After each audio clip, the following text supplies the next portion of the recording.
जय श्री राम। मित्रों, चित्रकूट में जहाँ रहते हैं भगवान, उस पर्वत की शोभा को देख करके भरतलाल जी ऐसे आनंदित हुए जैसे कोई तपस्वी तप करते करते उसकी तप की समाप्ति हो गई हो और उस तपस्या का सुंदर फल मिल गया हो और उसको पाके जब सुखी होता है, उस तरह से भरत जी सुखी हो गए हैं। आइए इसी क्रम में आगे देखते हैं।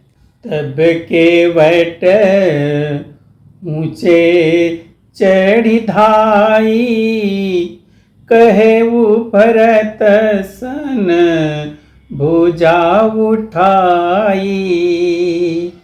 नाथ देखियहि बिटप विशाला, पाकरि जम्बू रसाल तमाला।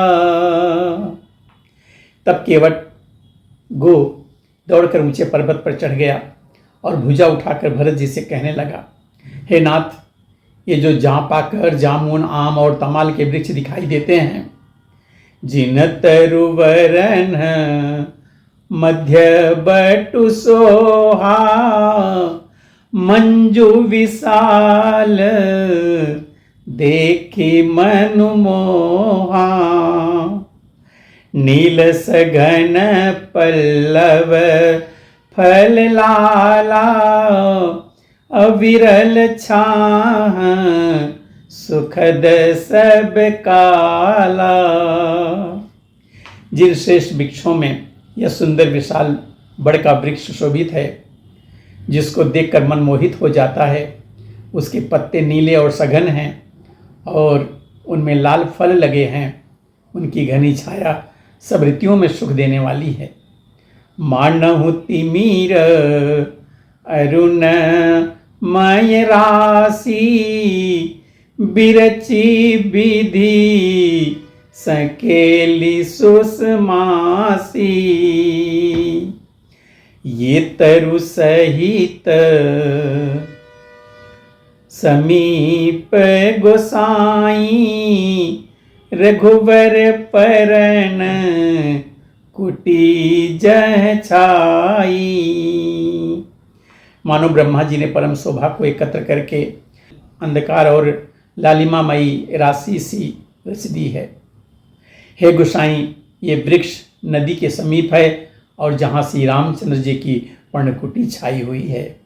तुलसी तरुवर विविध सुहाए, कहूँ कहूँ सिया कहूँ लखन लगाए।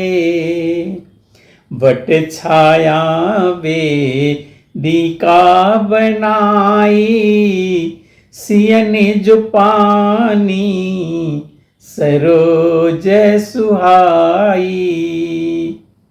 वहाँ तुलसी जी के बहुत से सुंदर वृक्ष शोभित हैं, जो कहीं कहीं सीता जी ने और कहीं लक्ष्मण जी ने लगाए हैं। इसी वड की छाया में सीता जी ने अपने कर कमलों से सुंदर बेदी बनाई हुई है। जहाँ बैठी मुनि गण सहित नित सिय राम सुजान, सुनई कथा इतिहास सब आगम निगम पुराण। जहाँ सुजान से सीता राम जी मुनियों के वृंद समेत बैठकर नित्य शास्त्र, वेद और पुराणों के सब कथा इतिहास सुनते हैं। सखा बचन सुनी बिटप निहारी, उमगे भरत बिलोचन वारी।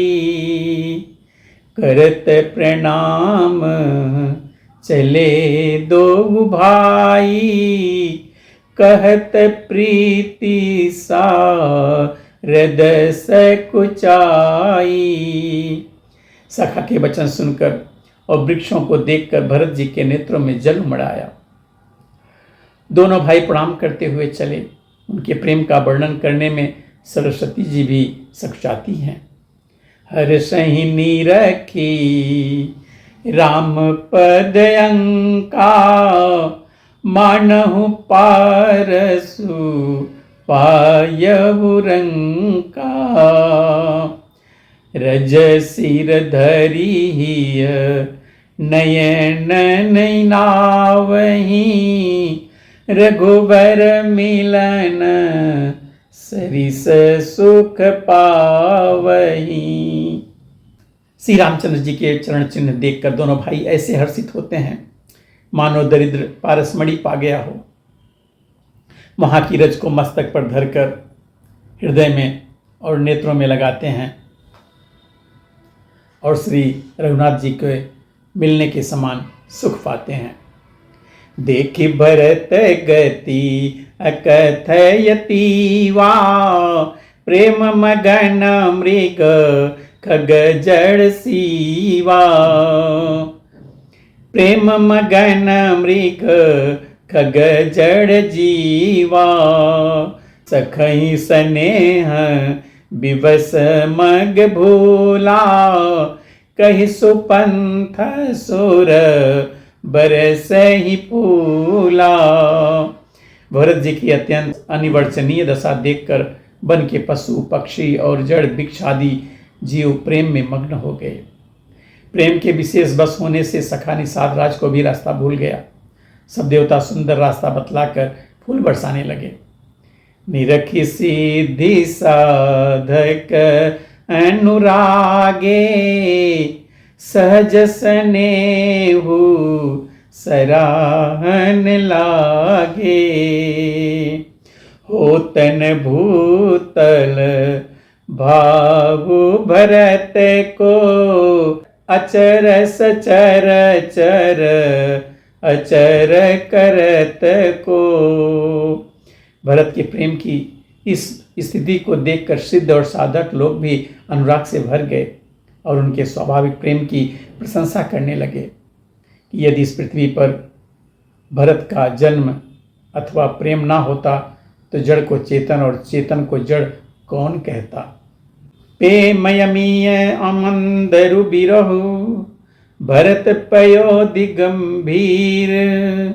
मति प्रकट्यो सुर साधु हित, कृपा सिंधु रघुवीर।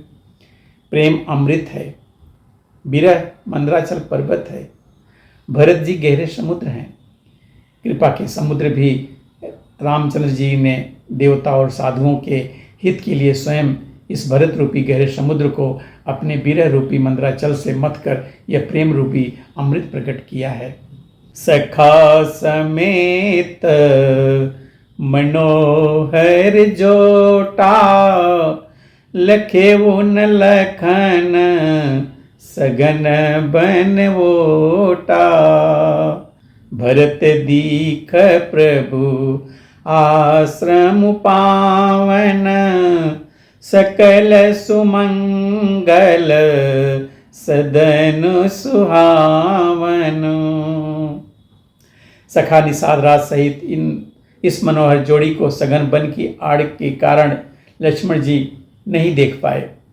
भरत जी ने प्रभु श्री रामचंद्र जी को समस्त सुमंगलों के धाम और सुंदर पवित्र आश्रम को देखा। करत प्रवेश मिटे दुख दावा, जनु जोगी पर मारथ पावा।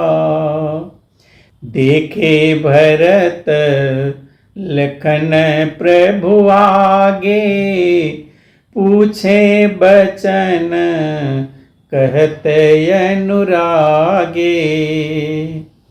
आश्रम में प्रवेश करते ही भरत जी का दुख और दाह जलन सब मिट गया, मानो योगी को परमार्थ परम तत्व मिल गया हो।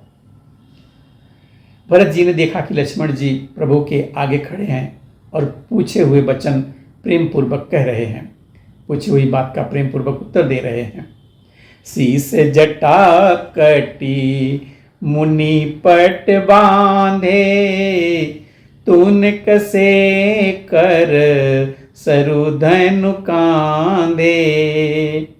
बेदी पर मुनि साधु समाजो, सिय सहित जतर घुराजू। सिर पर जटा है, कमर में मुनियों का वलकल वस्त्र बंधे हैं और उसी में तरकश कसे हैं। हाथ में बाण और कंधे पर धनुष हैं। वेदी पर मुनि तथा साधुओं का समुदाय बैठा हुआ है और सीता जी सहित श्री रघुनाथ जी विराजमान हैं।